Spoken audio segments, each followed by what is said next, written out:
Kung ang Toyota ay naglabas ng kanilang bagong update na Toyota Hilux 2026 model, may isa pang pinakamatipid ngayon na pick-up sa buong mundo na narito na sa Pilipinas. Ang kakalabas lang na Nissan Navara Pro Plug-in Hybrid, ang kauna-unahang electrified pick-up ng Nissan na ipinakita na sa Pilipinas ngayong taon sa Philippine International Motor Show.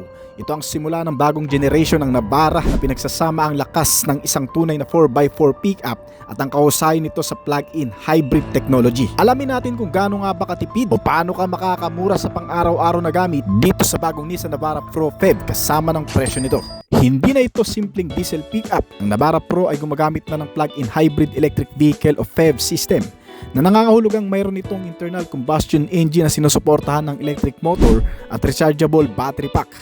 Dahil dito mas matipid na ang konsumo nito, mas tahimik ang pagtakbo at may kakayahang gumamit ng electric power para sa ilang biyahe. At ayon sa Nissan Philippines, ang modelong ito na ipinapakita ngayon ay isang preview pa lamang at hindi pa final ang lahat ng mga specification nito.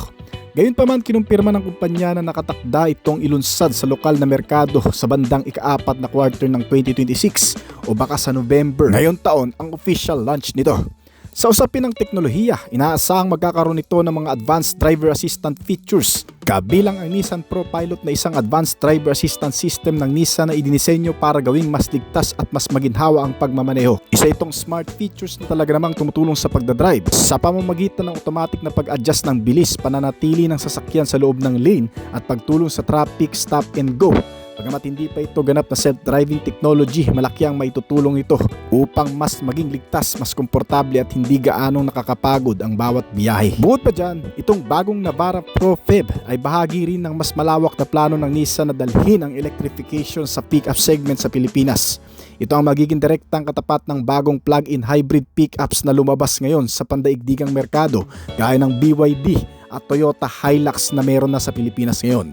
Kung pag-uusapan naman ng presyo, wala pang opisyal na SRP na inilalabas ang Nissan Philippines.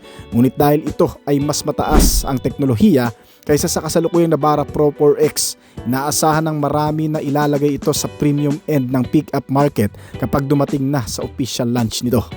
Sa madaling salita, ang Nissan Navara Pro Plug-in Hybrid ay hindi lamang bagong pick-up truck. Isa itong malaking hakbang patungo sa hinaharap ng pick-up segment na pinagsasama ang lakas kakayahan sa off-road, modernong teknolohiya at mas matipid sa operasyon sa isang makabagong pakete. Bukod dito sa bagong pick-up Navara Pro ng Nissan, may inilabas din na pinakabagong off-roader ang brand na SUV naman, ang Nissan Terrano PHEV. Isa rin ito sa pinakabagong hybrid SUV ng Nissan brand na parang in-update na Nissan Terra. Di pa opisyal ang mga specs and features nito pero sasabihin na rin natin dito ang mga dapat mong asahan. Ang Nissan Terrano PHEV 2026 ay isang bagong modernong SUV design na mas matapang kaysa sa kasalukuyang Terra. Sa exterior, dadating pa lamang ng modelong ito, malalaman mo nang hindi ito basta-bastang pangkalsada lang. Meron itong rugged looking at complete set ng pang-off-roading. Futuristic ang LED lighting sa harap at likod nito. Mas boxy at mas off-road oriented na forma ng isang SUV na hindi pangkaraniwan. Mataas ang ground clearance size nito na talaga namang kayang sumabak sa malulubak, mga basang kalsada at sa mga hindi sementado. Sama na rin siyempre ang malalaking sukat na alloy wheels nito na naka-off-road ready tires na. Itong Nissan Terrano SUV PHEV ay isang adventure-focused styling na nakatuon sa outdoor lifestyle. Yung tipong panggala talaga mga kaibigan. Pero isa itong plug-in hybrid electric vehicle o PHEV na kombinasyon ng gasoline engine at electric motor. Rechargeable ang battery nito na maaaring i-charge sa charging station o sa bahay. Ang maganda pa riyan ay magkakaroon din ito ng fast charging kung sakaling ilalabas na. Inaasahang may EV-only driving mode din ito para sa maikling biyahe.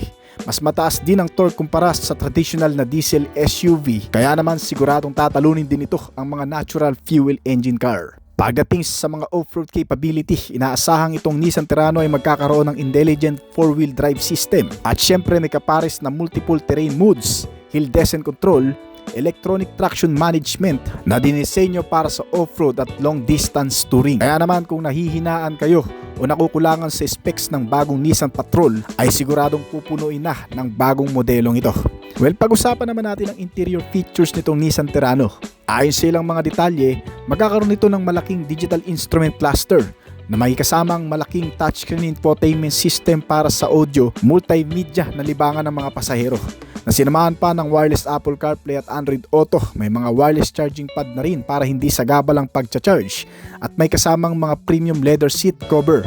May kasama rin itong panoramic sunroof na bagay sa mga outdoor activity sa mas mataas na variant. Marami ring inilagay na USB-C charging ports sa concept model nito at may mga ambient lighting. Kung pag-uusapan ng safety features, itong Nissan Terrano ay hindi rin magpapahuli dahil nilagyan rin ito ng Nissan Pro Pilot katulad ng sa Nissan Pickup Pro Navara. May adaptive cruise control din ito, may lane keep assist, blind spot monitoring, rear cross traffic alert, autonomous emergency braking at ang pinakamahalagang bird's eye view na 360-degree around view monitor. Hindi lang sa exterior, interior, compact itong Nissan Terrano. Maging sa mga kaloob-loobang bahagi, sistema, specs and features nito at mga kaligtasan ay siguradong mapapabilib ka talaga kung sakaling ilalagay ito lahat ng Nissan. Bagamat wala pang official na dimension, inaasahang kasing laki lang din ito ng Nissan Terra at Nissan Patrol. Kaya posibleng 5 hanggang sa 7 upuan ang kaya nitong dalhin at mas maluwag na cabin para sa mas komportableng pagsakay at pagmamaneho. Mas malaki rin ang cargo area nito kaysa sa compact SUV dahil nga pang off-road ito. Talagang magagamit mo rin para sa pagkakaroon ng malalaking bagahe. Ang Nissan Navara Pro Feb at itong Nissan Terrano 2026 model ay wala pang official na SRP batay sa kasalukuyang market positioning at presyo ng Feb sa SUV sa bansa. Maraming mga analyst o mga car expert ang nagsasabing may estimated price ang Nissan Navara Pro Feb ngayon na kulang-kulang sa 2 milyon ang pinaka low variant hanggang sa 2.5 milyon naman para sa pinaka top variant ng Nissan Navara Pro Feb. Pero itong Nissan Terrano ay may estimated price naman na 2.5 million para sa pinakamababang variant at 3.5 million naman para sa pinaka top of the line variant nito. Depende sa battery size siguro, drivetrain at variant nito. Ito ay price estimate pa lamang. At ang dalawang modelong ito na Nissan Navara Pro Feb at Nissan Terrano ay preview model pa lamang ng brand. Kaya naman ang mga specs and features na nabanggit natin ay para pa lamang sa kanilang mga concept model na ipinakilala ngayon. Maaaring madagdagan pa ito o maaaring bawasan sa hinaharap kung sakaling official lang i-launch ang dalawang modelong ito. Pero ganoon pa man, ano kaya sa dalawang modelong ito ang nagustuhan mo?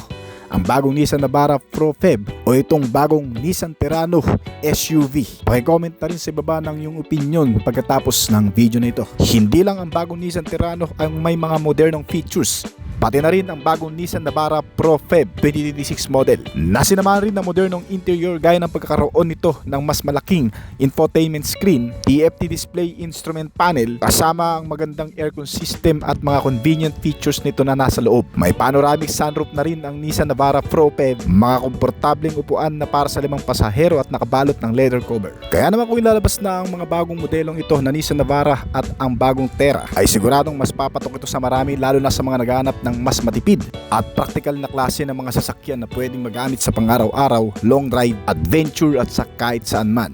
Kung nagustuhan yung topic natin ngayon, baka pwedeng pa-click ng like button, pa-comment na rin ang inyong opinion sa baba pagkatapos ng video na ito.